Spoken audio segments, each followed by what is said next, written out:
127차 현대어 성경 마태복음 1장. 아브라함과 다윗의 자손인 예수 그리스도의 족보는 다음과 같다. 아브라함은 이삭을 낳고 이삭은 야곱을 낳고 야곱은 유다와 그의 형제들을 낳았다. 유다는 다말에게서 베레스와 셀을 낳고 베레스는 헤스론을 낳고 헤스론은 람을 낳았다. 람은 아미나답을 낳고 아미나답은 나손을 낳고 나손은 살몬을 낳았다. 살몬은 라합에게서 보아스를 낳고 보아스는 루sek에서 오벳을 낳고 오벳은 이새를 낳고 이새는 다윗 왕을 낳았다. 다윗은 우리아의 아내에게서 솔로몬을 낳았다. 솔로몬은 르호보암을 낳고 르호보암은 아비야를 낳고 아비야는 아사를 낳았다. 아사는 여호사밧을 낳고 여호사밧은 요람을 낳고 요람은 우시야를 낳았다. 우시야는 요담을 낳고 요담은 아하스를 낳고 아하스는 히스기야를 낳았다. 히스기야는 므낫세를 낳고 므낫세는 아몬을 낳고 아몬은 요시야를 낳았다. 요시야는 바벨론으로 끌려갈 무렵에 여고냐와 그의 형제를 낳았다. 바벨론으로 끌려간 후에 여고냐는 스알델을 낳고 스알델은 스룹바벨을 낳았다. 스룹바벨은 아비훗을 낳고 아비훗은 엘리야김을 낳고 엘리야김은 아소를 낳았다. 아소르는 사독을 낳고 사독은 아킴을 낳고 아킴은 엘리웃을 낳았다. 엘리웃은 엘르아사를 낳고 엘르아사는 mat단을 낳고 mat단은 야곱을 낳았다. 야곱은 요셉을 낳고 이 요셉의 아내인 마리아가 메시아이신 예수 그리스도를 낳았다. 이렇게 해서 아브라함부터 다윗에 이르기까지 14대이고 다윗부터 바벨론으로 끌려갈 때까지 14대이며 바벨론으로 끌려간 때부터 그리스도에 이르기까지 14대이다. 예수 그리스도는 이렇게 태어나셨다. 예수의 어머니 마리아가 요셉과 약혼하였는데 같이 살기 전에 성령께서 아기를 갖게 하셨다. 마리아의 약혼자 요셉은 의로운 사람이라 파혼을 하기로 결심하였다. 하지만 마리아의 일을 세상에 드러내고 싶지는 않았으므로 조용히 해결하려고 하였다. 요셉이 이런 생각을 하고 있을 무렵 하나님의 천사가 꿈에 나타나서 말하였다. 다윗의 자손 요셉아, 두려워하지 말고 마리아를 네 아내로 맞아들여라. 그 여자 몸에 잉태된 아기는 성령으로 말미암은 것이다. 그러니 마리아가 아들을 낳거든 아기의 이름을 예수라 불러라. 예수는 자기 백성을 죄에서 건져내실 분이다. 이 모든 일이 일어난 것은 하나님이 예언자를 통하여 보라, 처녀가 잉태하여 아들을 낳고 그 이름을 임마누엘이라고 부를 것이다 하신 말씀을 이루려 한 것이다. 임마누엘은 하나님이 우리와 함께 계시다라는 뜻이다. 요셉은 잠이 깬 뒤 하나님의 천사가 명령한 대로 마리아를 아내로 맞아들였으나 마리아가 아들을 낳을 때까지는 잠자리를 같이 하지 않았다. 아들을 낳자 요셉은 아기의 이름을 예수라 지었다. 2장. 예수께서 유대 베들레헴에서 태어나셨을 때는 헤롯이 통치 시기였다. 그때 동방에서 박사들이 예루살렘에 찾아와서 물었다. 유대인의 왕으로 탄생하신 분이 어디 계십니까? 우리는 먼 동방에서 그분의 별을 보고 그분에게 경배드리러 왔습니다. 헤롯 왕은 이 말을 듣고 매우 불안해했으며 온 예루살렘 사람들도 이 소문을 듣고 슬렁거렸다. 헤롯 왕은 제사장들과 율법학자들을 다 불러 모아놓고 물었다. 예언자들은 메시아가 어디서 탄생한다고 했는가? 그들이 대답하였다. 유대 베들레헴입니다. 예언자 미가가 이렇게 기록해 놓았습니다. 그러나 너 베들레헴 에브라다야, 너는 비록 유다족 속의 작은 마을이지만 이스라엘의 통치자가 될 나의 사람이 내게서 나올 것이다. 헤롯은 은밀히 박사들을 불러서 별이 언제 나타났었는지를 물은 뒤에 이렇게 말하였다. 베들레헴으로 가서 아기를 찾아보시오. 그리고 아기를 찾아내거든 내게 알려주시오. 나도 가서 경배하겠소. 박사들은 왕을 만난 뒤에 곧 길을 떠났다. 그런데 그 별이 다시 나타나 그들보다 앞서 가다가 베들레헴에 와서 아기 있는 곳에 멈추었다. 그들은 그 별을 보자 말할 수 없이 기뻐하였다. 그들은 아기와 어머니 마리아가 있는 집으로 들어가서 엎드려 아기에게 경배드리고 보물 상자를 열어 황금과 유향과 몰약을 예물로 드렸다. 그리고 예루살렘에 들러 헤롯에게 보고하지 않고 그대로 자기 나라로 돌아갔다. 하나님께서 꿈에 다른 길로 가라고 이르셨기 때문이었다.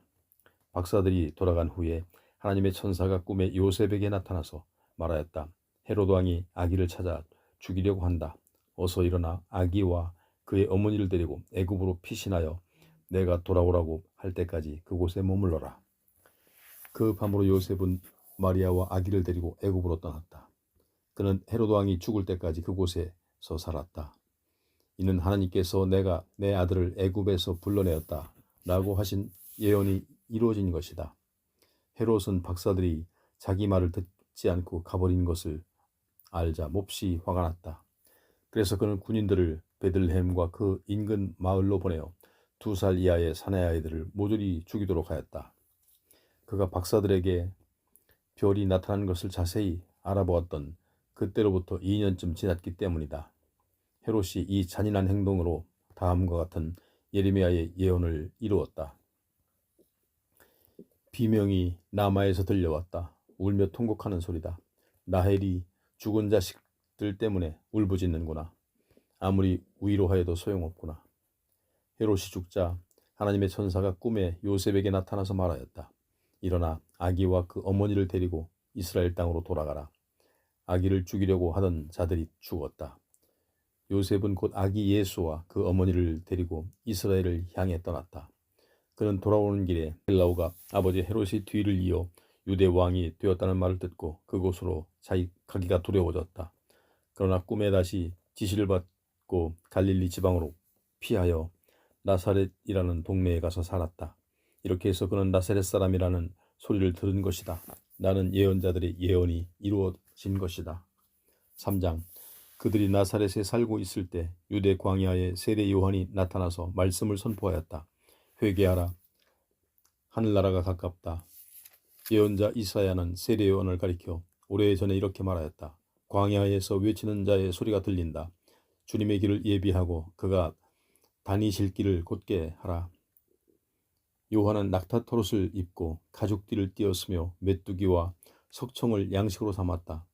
예루살렘과 요단 강변 그리고 유대 전역에서 사람들이 요한의 설교를 듣기 위해 광야로 나와서 자기의 죄로 고백하고 요한에게서 세례를 받았다. 그러나 요한은 많은 바리새파 사람들과 사두개파 사람들이 세례를 받으러 오는 것을 보자 소리쳤다. 독사의 자식들아, 닥쳐올 징벌을 피하려고 누가 너희에게 일러주었느냐? 세례를 받기 전에 회개하였다는 증거를 행동으로 나타내 보여라. 우리한테 무슨 일이 있으려고 우리는 아브라함의 후손이 아닌가 하는 생각은 아예 하지도 말아라. 하나님은 여기 있는 돌들을 가지고도 아브라함의 후손이 되게 하실 수 있다. 하나님께서 내리치실 심판의 도끼가 이미 열매 없는 모든 나무 뿌리에 놓여 있다. 그런 나무는 다 찍혀 불 속에 던져질 것이다. 나는 너희를 회개시키려고 물로 세례를 준다. 그러나 나보다 훨씬 위대하신 분이 오시면 그분은 성령과 불로 세례를 주실 것이다. 그분은 너무나도 위대하셔서 나는 그분의 신발을 벗겨드릴 자격도 없다. 그분은 손에 키를 들고 타작마당의 곡식을 까불러 알곡은 모아 곳간에 들이고 쭉정이는 꺼지지 않는 불에 태우실 것이다. 그 무렵 예수께서도 요한에게 세례를 받으시려고 갈릴리에서 요단강으로 오셨다. 그러나 요한은 사양하며 이렇게 말하였다. 당치 않습니다. 오히려 제가 주께 세례를 받아야 할 사람입니다. 예수께서 대답하셨다. 지금은 내가 하자는 대로 하여라. 우리가 이렇게 하여야 하나님의 뜻을 따르는 것이다. 그래서 요한은 예수께 세례를 베풀었다. 예수께서 세례를 받으시고 물에서 올라오시는 순간 하늘이 열리고 하나님의 영이 비둘기같이 자기 위에 내려오는 것을 보셨다.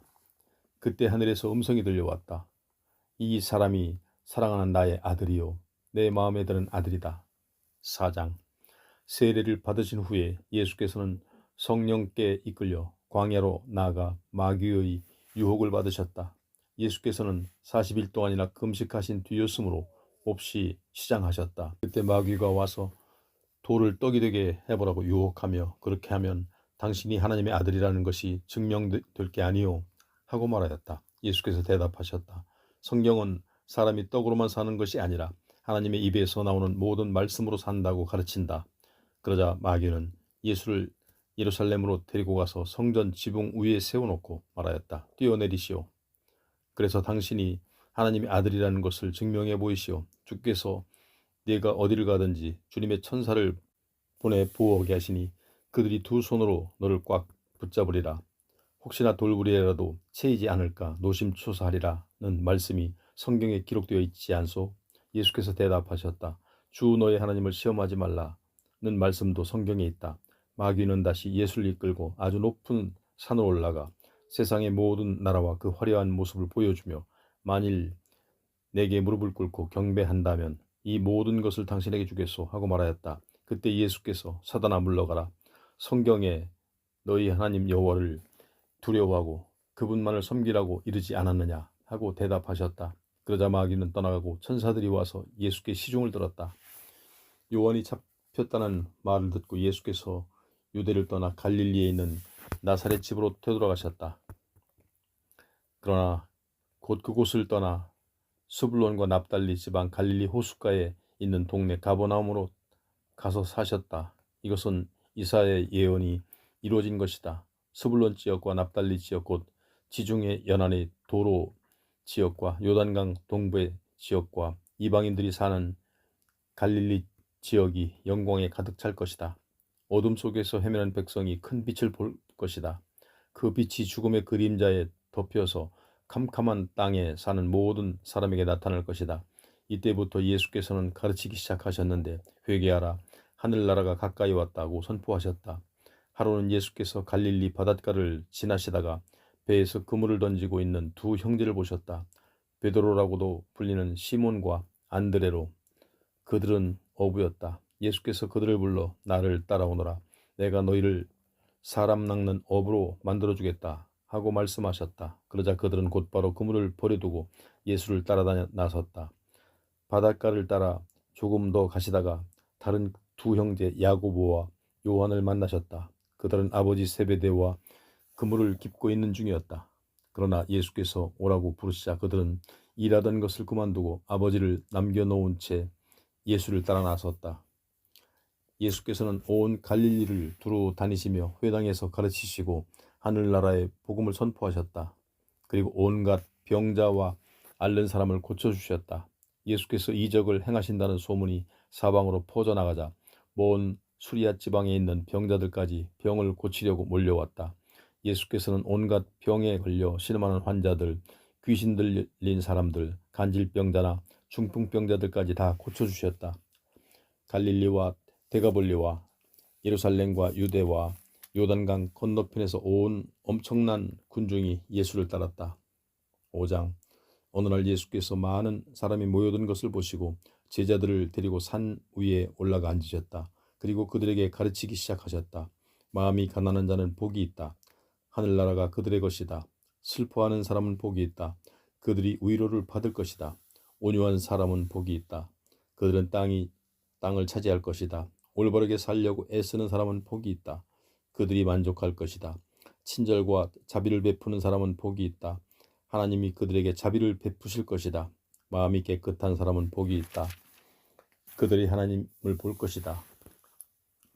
평화를 위하여 일하는 사람은 복이 있다. 그들이 하나님의 자녀라 불릴 것이다. 올바른 일을 하다가 박해받는 사람은 복이 있다. 하늘나라가 그들의 것이다. 나의 제자라는 이유로 모욕당하고 박해받고 터무니없는 말로 비난받을 때 너희는 복이 있다. 그럴 때 행복해하고 즐거워하라. 너희가 받을 큰 상이 하늘에 마련되어 있다. 옛 예언자들도 이같이 박해를 받았다는 것을 생각하라. 너희는 세상의 소금이다. 그런데 만일 너희가 그 맛을 잃어버린다면 어떤 일이 생기겠느냐? 너희는 아무데도 쓸모없게 되어 밖에 버려져 사람들에게 짓밟히게 될 뿐이다. 너희는 세상의 빛이다. 즉 모든 사람이 볼 수 있도록 밤에 불을 밝혀둔 언덕 위의 마을과 같다. 등잔에 불을 밝히고 돛박으로 그 등잔을 덮어두는 사람은 아무도 없다. 방안을 환하게 밝히려면 누구나 그 등잔을 등잔대 위에 얹어 놓지 않느냐. 너희의 빛을 가리지 말고 모든 사람들에게 환하게 비추어라. 모든 사람을 선하게 대하라. 그래서 그들이 너희의 착한 행실을 보고 하늘에 계신 너희 아버지를 찬양하게 하라.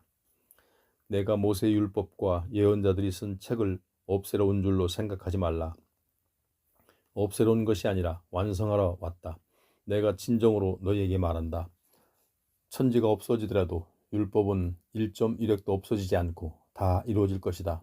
그러므로 만일 누구든지 별로 중요하지 않은 계명이라 하여 이를 어기거나 어기도록 남을 가르치는 사람이 있다면 그는 하늘나라에서 가장 보잘것없는 사람이 될 것이다. 그러나 하나님의 율법을 가르치고 그 율법에 순종하는 사람은 하늘나라에서 큰 사람이 될 것이다. 내가 너희에게 분명히 말한다. 너희가 바리새파 사람들이나 율법학자들보다 더 의롭게 살지 못한다면 결코 하늘나라에 들어가지 못할 것이다. 모세의 율법에는 만일 내가 사람을 죽이면 너도 반드시 죽어야 한다고 하였다.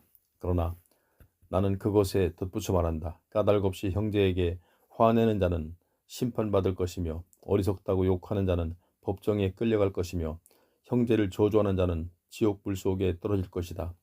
만일 내가 성전 제단 앞에 서서 하나님께 제물을 드리려고 할 때 내게 원한을 품은 형제가 나타나거든 제물을 제단 앞에 그대로 두고 가서 그에게 사과하고 회개하라. 그리고 와서 제물을 하나님께 드려라. 너를 고소하려는 사람과 법정에 갈 때는 길에서 얼른 그와 타협하라. 그렇지 않으면 고소하는 사람이 너를 재판관에게 넘겨 너는 감옥에 갇히게 될 것이다. 내가 진정으로 말한다. 그렇게 되면 너는 마지막 한 푼까지 다 갚기 전에는 결코 풀려나오지 못할 것이다. 모세의 율법에 간음하지 말라고 하였다. 그러나 나는 이렇게 말한다. 음욕의 눈으로 여자를 바라보는 사람은 누구든지 이미 마음속에서 그 여자와 간음한 것이다.